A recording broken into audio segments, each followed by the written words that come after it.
América Latina. Antes de entrar a eso, hay varios principios de vacunación que debemos reconocer. Hay dos tipos de inmunidad que uno adquiere como persona, la inmunidad activa y lo que llamamos inmunidad pasiva. La inmunidad activa es la protección que se desarrolla por el propio sistema inmune de cada persona. Es más permanente y es lo que todos los individuos o animales eventualmente desarrollamos para defendernos de las infecciones. La inmunidad pasiva, por el otro lado, es aquella inmunidad que es transferida, la protección que es transferida de otras personas o de animales y es temporal. La inmunidad pasiva como tal se desvanece con el tiempo y por lo tanto no nos provee inmunidad permanente. Ahora, ¿cómo se obtiene esta inmunidad? Por ejemplo, la inmunidad pasiva puede ser adquirida a través de diferentes factores.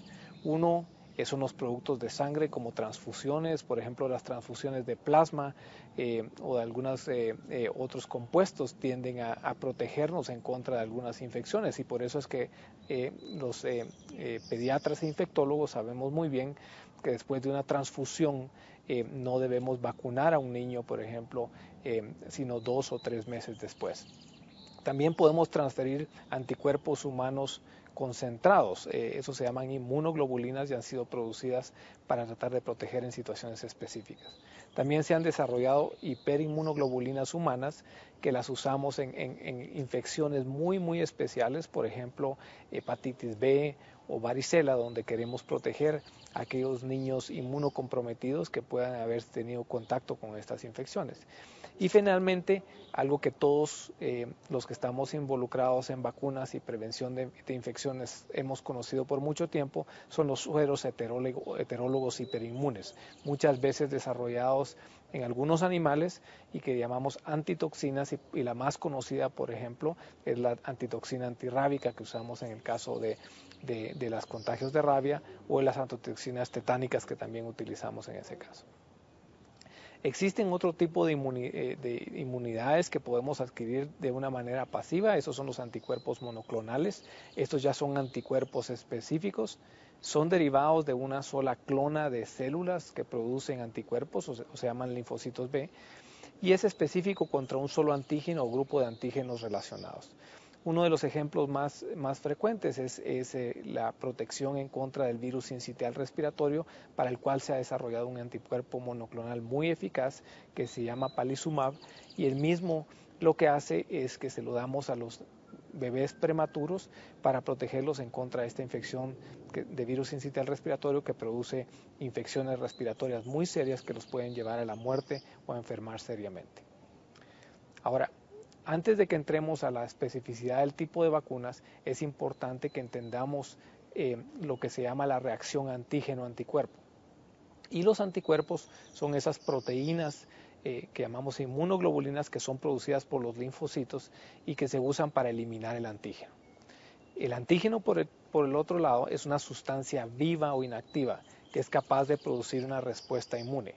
Por ejemplo, podemos hablar del virus del sarampión como un antígeno, podemos hablar de pequeños pedazos, digamos, de algunos virus o bacterias que son y actúan como antígenos y a los cuales nuestro cuerpo reacciona.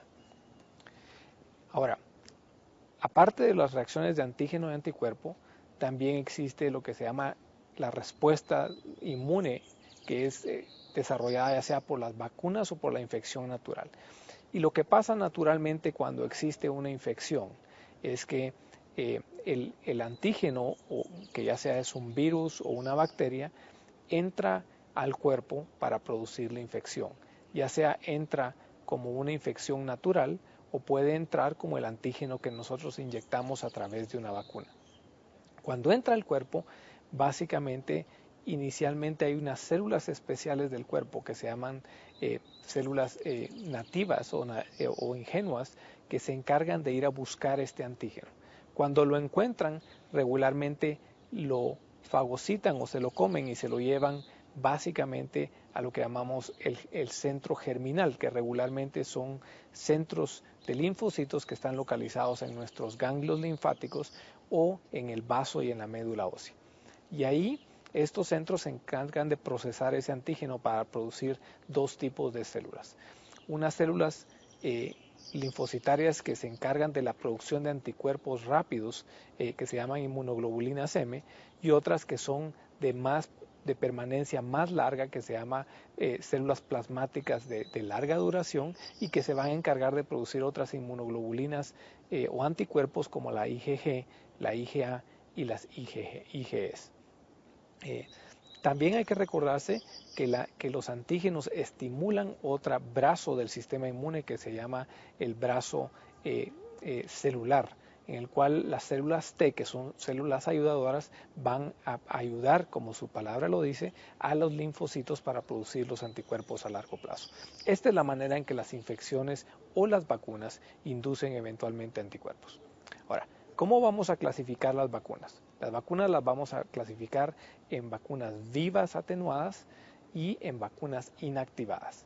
Y de las vivas atenuadas, como de las inactivadas, hay dos tipos, las virales y las bacterianas. Hay otros microorganismos como hongos y que aún no tenemos, digamos, ninguna vacuna, aunque hay mucho trabajo haciéndose en ese sentido. De las vacunas inactivadas, tenemos de diferentes tipos también. Tenemos completas y tenemos fraccionadas. Las vacunas completas pueden ser también de virus o bacterias, y las vacunas fraccionadas ya sea se basan en las proteínas, o sea, los pedacitos de proteína de aminoácidos que tienen ya sea algunos compuestos de la bacteria como los toxoides o las subunidades de los virus, o otras que se llaman basadas en polisacáridos, que el polisacárido no es más que un azúcar grande que cubre o que recubre a las bacterias y que es probablemente el compuesto que más induce a inmunidad dentro del sistema de defensa. Las vacunas vivas atenuadas básicamente les llamamos atenuadas porque son debilitadas. O sea, provienen de una cepa de un virus o una bacteria salvaje original, que lo que se ha hecho con ella es que a través de pasarla en diferentes medios de cultivo o de modificar su sistema de replicación, hemos logrado que el virus como tal o la bacteria no sea tan fuerte para producir infección. Para ser eficaces, estas vacunas deben poder reproducirse o replicarse, de manera que nosotros en estas vacunas no queremos que los virus o bacterias mueran, sino que estén vivos, pero que estén incapaces de poder producir la infección natural. Regularmente, como son vacunas vivas atenuadas, producen una respuesta inmune que es muy similar a la infección natural, y por eso es que pueden protegernos contra estas infecciones cuando se presentan de manera natural. Y regularmente producen inmunidad con una sola dosis de inyección, ¿verdad? Excepto aquellas que se dan por vía oral, porque la vía oral disminuye la capacidad de la vacuna de producir una buena respuesta. Las vacunas vivas atenuadas, tenemos que saber que como son vivas, aunque están atenuadas y producen menos, una reacción menor que la infección natural, pueden producir reacciones adversas severas que provienen la mayoría de partes de su capacidad de replicación. Un ejemplo de esto es, por ejemplo, la posibilidad de la vacuna viva de polio oral, que sabemos que en uno de cada 1 millón a 2 millones de dosis que administramos pueden producir parálisis muy similar a la parálisis que produce el poliovirus salvaje, ¿verdad? Otro ejemplo de ello es, por ejemplo, la reacción que se da del sarampión después de la administración de la vacuna, que ocurre alrededor de los 7 a 10 días, donde básicamente se produce una erupción y fiebre muy similar a lo que vemos cuando se produce el sarampión. Las vacunas vivas atenuadas también tenemos que saber que son interferidas por los anticuerpos circulantes. O sea, si una persona ya tuvo una infección por ese mismo virus o bacteria, o por ejemplo, si es un bebé pequeño nacido de una madre que ya tuvo esa infección, los anticuerpos maternos o pasivos pueden interferir con la replicación de estas vacunas.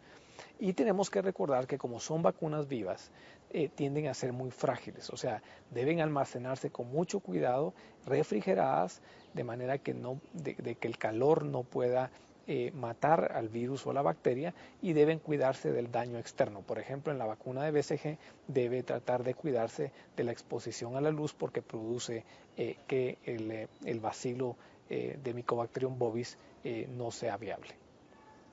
Hay varias vacunas vivas atenuadas.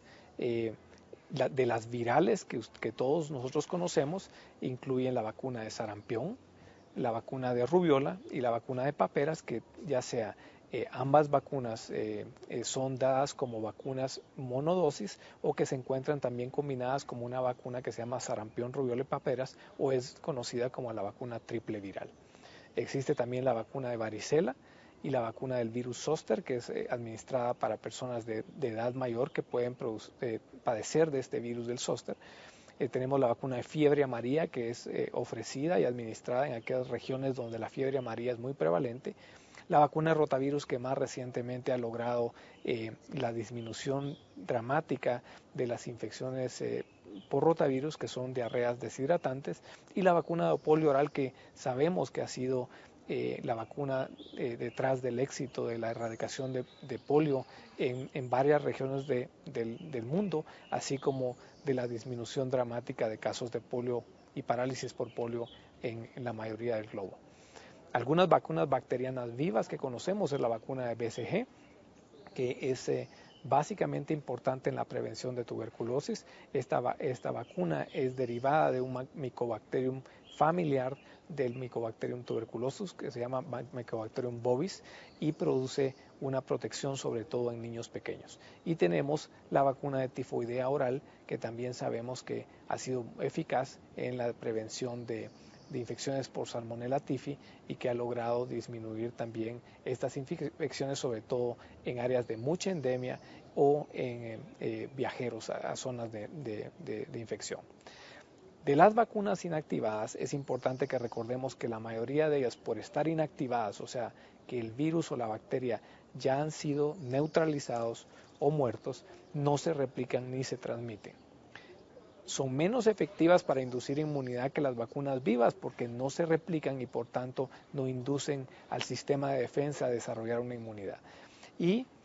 Pero tienen la ventaja de tener menos interferencia de anticuerpos circulantes. Generalmente, como no son tan inmunogénicas, tienden a requerir entre 3 a 5 dosis para inducir una inmunidad correcta. Y la respuesta es regularmente más de anticuerpos que de células como tal.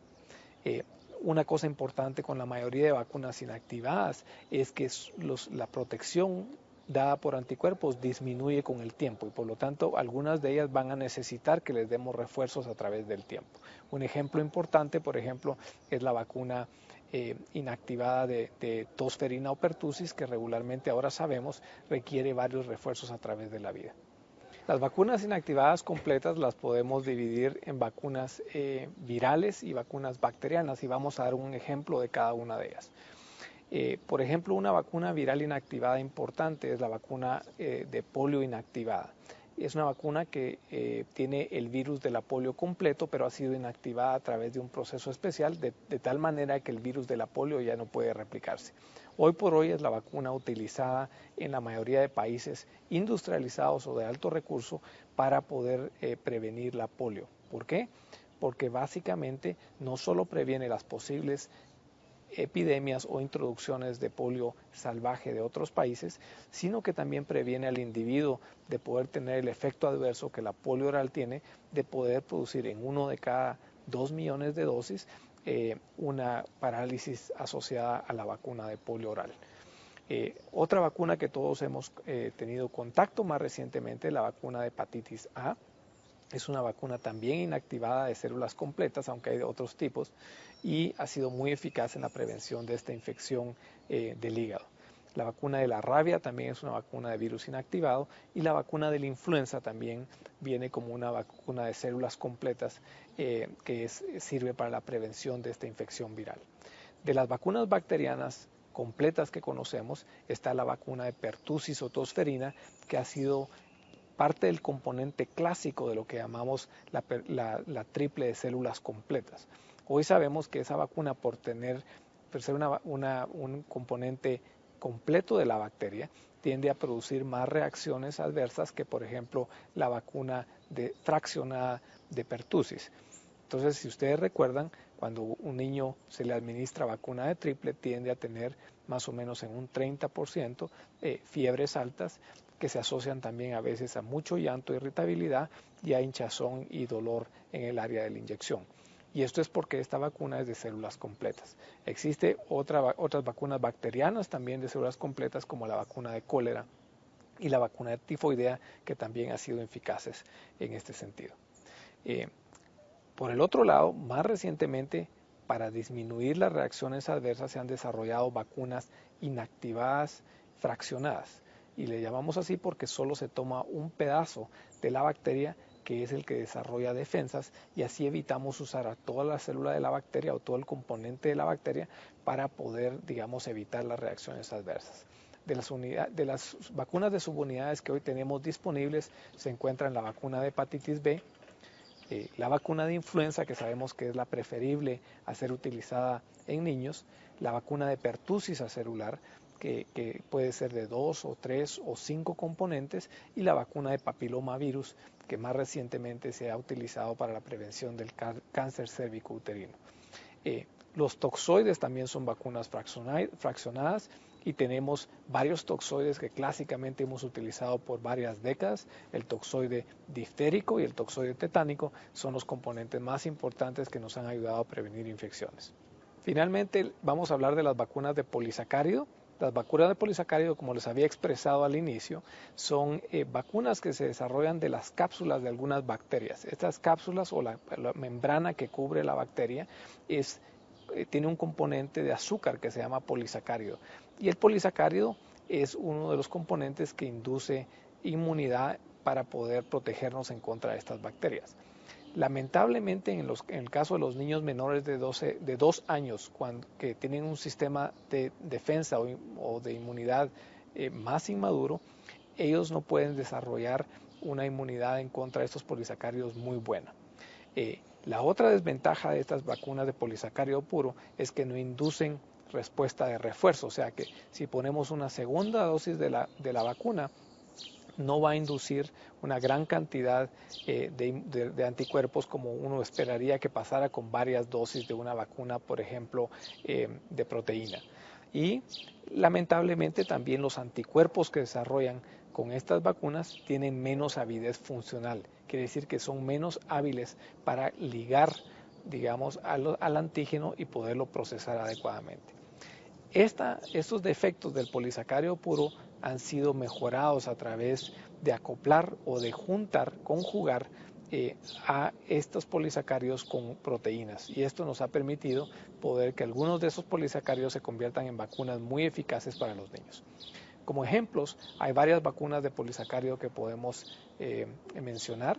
Una es de las vacunas de polisacárido puro que tenemos, son la vacuna de neumococo, y un ejemplo de ella es la Neumo 23, que es una vacuna que tiene protección contra 23 serotipos del neumococo y que principalmente está indicada en personas mayores que tienden a tener mayores infecciones por neumococo, sobre todo aquellos mayores de 60 años.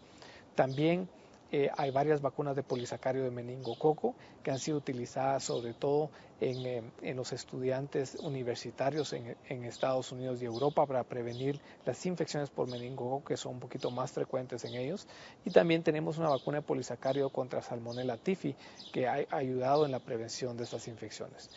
De las que tenemos de polisacárido conjugado que hemos logrado utilizar para niños, tenemos la vacuna de Haemophilus influenza tipo B, que como todos sabemos ha sido tal vez la vacuna más importante para reducir los casos de meningitis y neumonía a nivel del mundo. Más recientemente la vacuna conjugada de neumococo, que existen varias, una que tiene 7 serotipos de neumococo, otra que tiene 10 y otra que tiene 13 serotipos de neumococo, y que previenen contra los neumococos que más frecuentemente causan neumonía, meningitis e infecciones de oído en niños pequeños. Y finalmente, más reciente, se han desarrollado las vacunas conjugadas de meningococo, que van a ser muy importantes para la prevención de enfermedad por meningococo y meningitis, sobre todo en África y en otras partes donde esta enfermedad es muy prevalente. En resumen, Eh, durante estos pequeños 30 minutos que hemos tenido, debemos recordar que el tipo de vacuna depende del antígeno que quiera utilizarse. O sea que nosotros no podemos desarrollar necesariamente una vacuna solo porque queramos, sino que va a depender del tipo de protección que queramos tener.